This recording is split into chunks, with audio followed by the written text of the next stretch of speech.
What I'm hoping to do, I've got this washed and ironed, and I would like to cut it out in the blouse pattern. I bought this fabric specifically for this blouse.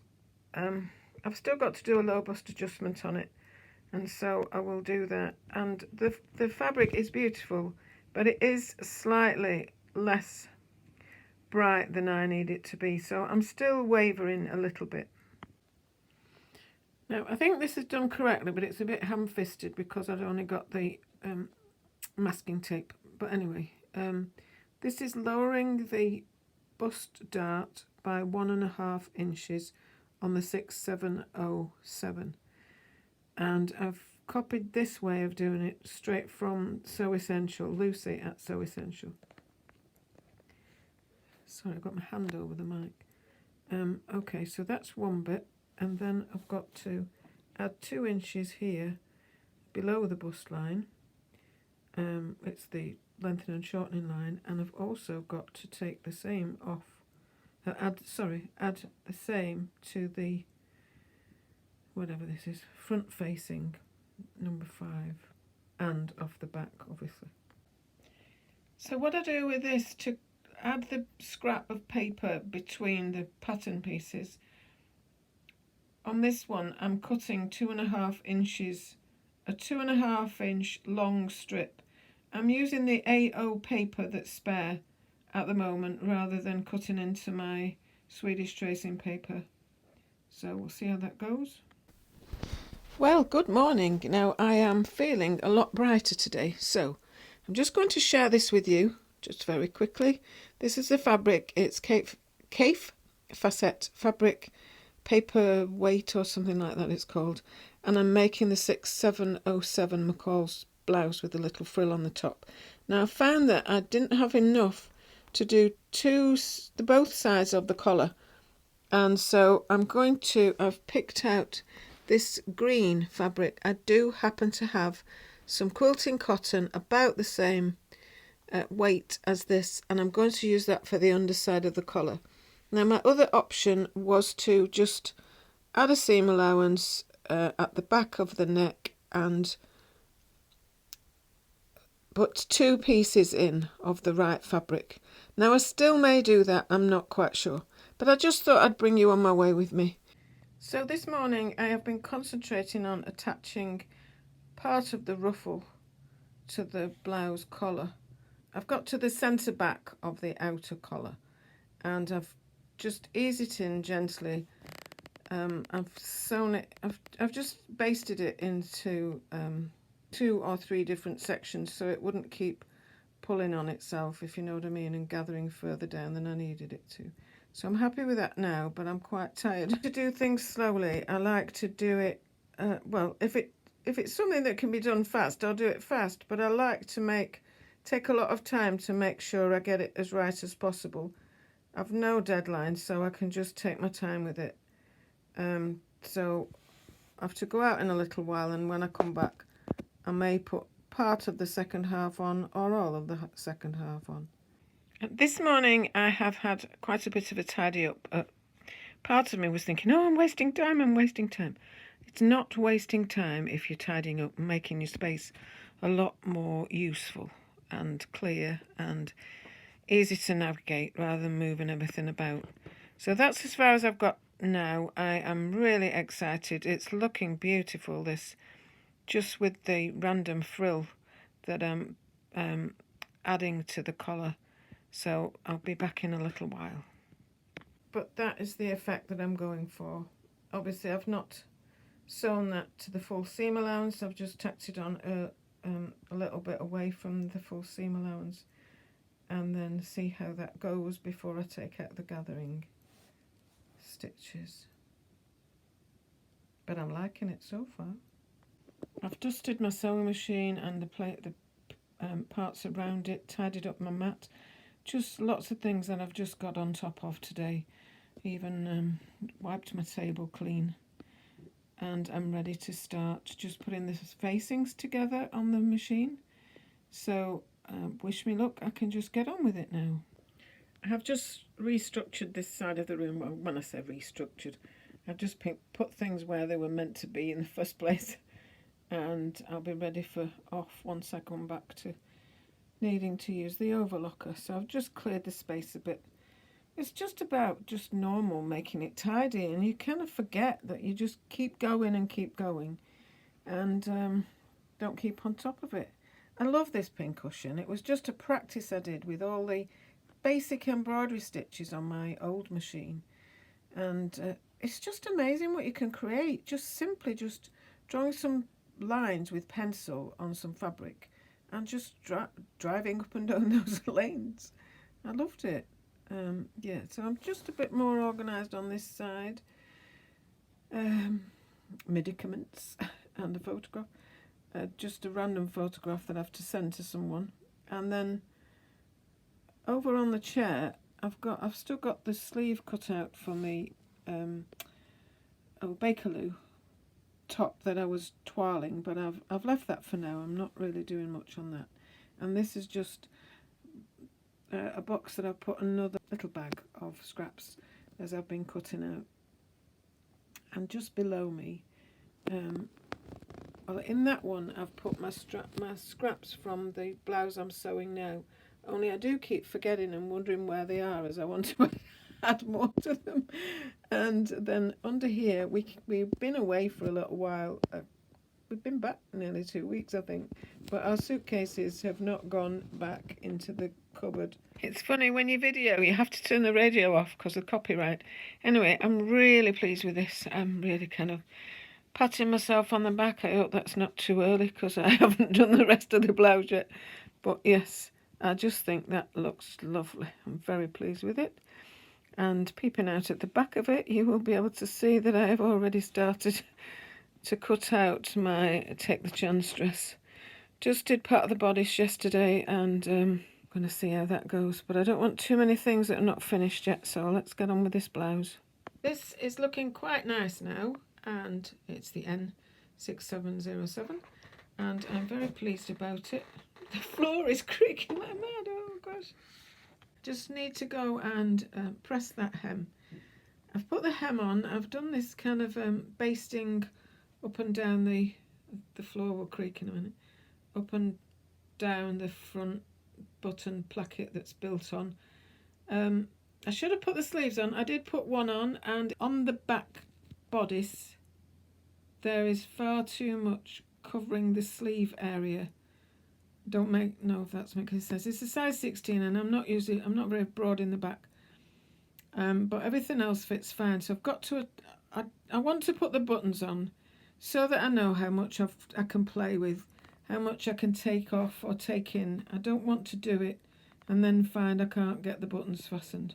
That's where I'm up to at the moment. Thank you. Really loving this collar. I'd like to go, I felt like I'll go and do a batch collar session on all sorts of things that I'd like to put this collar on, but I just have one reservation about this make, and I find that the cotton inside is slightly rough. Now, I am the princess and the pea. I don't know if it's my gingerness, but I've always been very sensitive about things on my skin, and it's not at all rough in any sense of the word. The front is really quite soft and smooth, but I don't think it's the seams. I think it's the internal the wrong side of the fabric is just a little bit. I'm aware of it anyway. We'll see how I go on. So much preparation and practice, and the first one that I do on the shirt puts its first bar right and then goes and does something bonkers.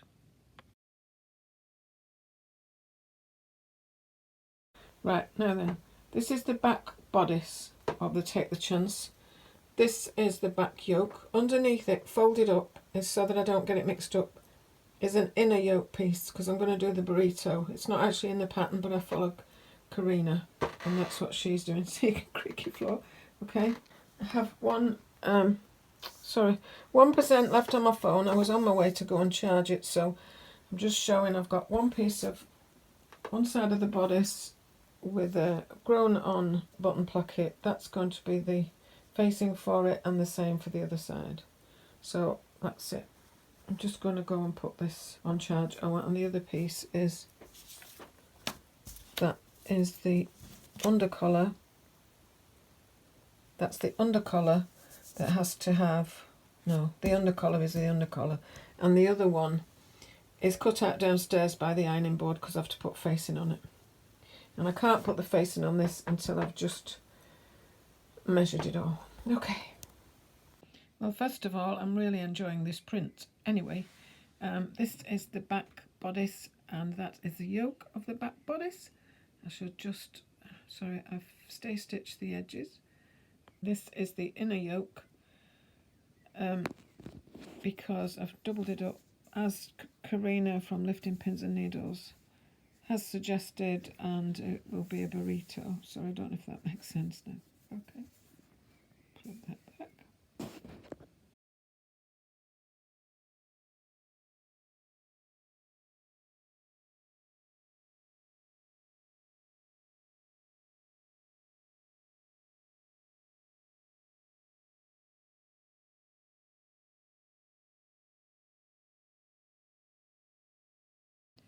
Hi, I'm on with the Take the Chance dress, and I'm just laying out the first piece of flounce that I've cut out, which is just for the back, and I'm trying to get it around the same place so that it'll match, not match the actual pattern, but match the depth of the pattern at the side seams.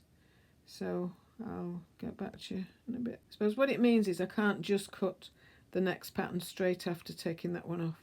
So I'm just leveling it up with the pattern underneath it so that it's in a similar kind of place. Okay, that seems to be in a relatively good place. I don't know if I can balance this while I just move that fabric to the pattern. So yes, off we go. Same again on tier 2. This one needs 2 pieces, one for the front and one for the back. I'm having to waste a little bit in the middle. Because this appears to be random, you would think it's not an issue, but actually when you hold it out, it is in like lines. I'll just explain. That is the pattern that goes across. So if some parts of it, if the front and the back are different substantially to that, they will look really odd. That's my thinking. Just to say, I am loving this. I have put on the bottom frill. This is the frill at the top. Now, I've no idea why I did this. I think I put this in another video. I should have done that on the inside, but it doesn't matter. For now, it's fine, because I may take it off. I'm not sure what I'm doing about it. So they are the 2 first layers, and then I've got to put on my 3rd layer, and that is the bodice, merging in very nicely. And I'm not decided yet whether I'm going to take it up almost to that button on the bottom, if you can see the button on the bottom, because I don't want that big bagginess over my hips, from my waist to my hips, just the first 3 or 4 inches. So I'll see how that goes. Anyway, let's get the last tier on. I may be able to explain this better in person, but just generally I'm just going to explain what I'm doing. So I've got 2 tiers here. The tier 1, tier 2, and at the hem, oh, I don't know where my hand is, at the edge of tier 2, I've just overlocked the bottom edges, just for now. What I'm going to do now is apply the 3rd tier. Now, because the measurements are slightly different than using the full measurement that is on the, not using the exact size piece of tier 3, the width of it will come out far too much gather on it, and I tried to do it with the fabric and just the full width of the fabric. Anyway, what I've decided to do now is add more than that. So I've joined 2 pieces together. Just hang on. With lots of randomized fabric, you wouldn't have any problem like that I'm having, really. Well, it's not a problem. I'll just explain what I've done. So I've cut 2 tiers, 2 pieces of the same tier, but I had to do it separate from be able to cut 2 separate tiers that are going to be along the same line. So if you see this tier that I've joined to it, more or less, relatively exactly, the pink flower spray is level with this other pink flower spray and the orangey kind of leaf things at the bottom. So all that has had to be taken into consideration. So for each 10-inch piece of this tier that I'm making as a 10-inch piece, there's lots of different tier lengths, depths. For this 10-inch one, I have to waste 5 inches between each tier that I've cut, just to get to the right stage of the pattern. So it don't matter. Joining this in this way, I've not quite got 2 widths of fabric sewn together. It's only 1.5 inches or 2 inches or something like that. But that doesn't matter because I'm not going to apply all the 2 widths of all the 2 widths of fabric length onto the bottom of the frill. It would be far too gathered.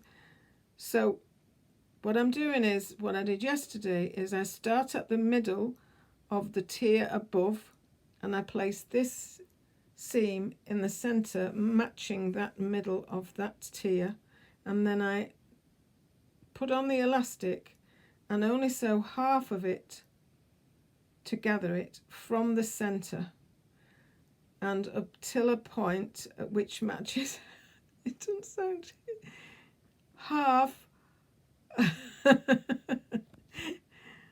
So the width of the bottom tier comes out at 48 inches. I am starting this at 24 inches, so I will place this piece at 24 inches and I will make sure I've measured my elastic, which is 48 inches plus 2 inches at each end to hang over. So I will gather with elastic from the center, but from the center of that piece of elastic that is 52 inches, and I don't know if you'll understand.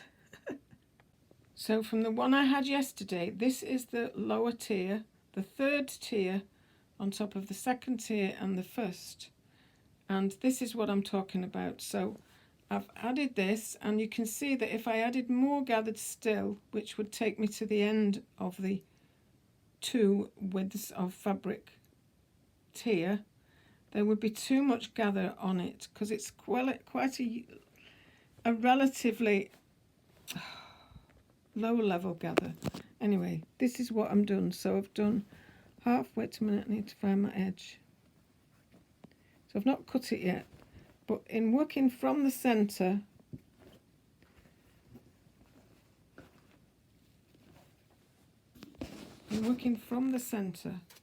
to the outside of this tier, when I get to the end, I have some left, as you can see, which will all be levelled off and cut.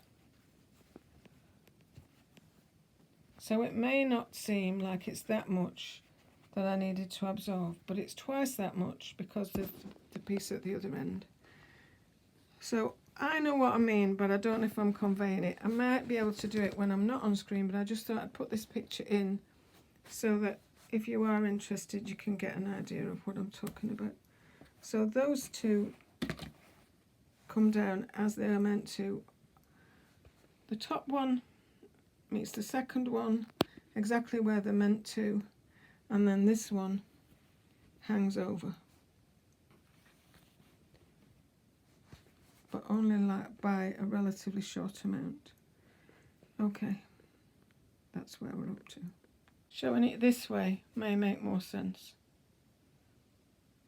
Okay.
Easy breezy. Definitely easy breezy.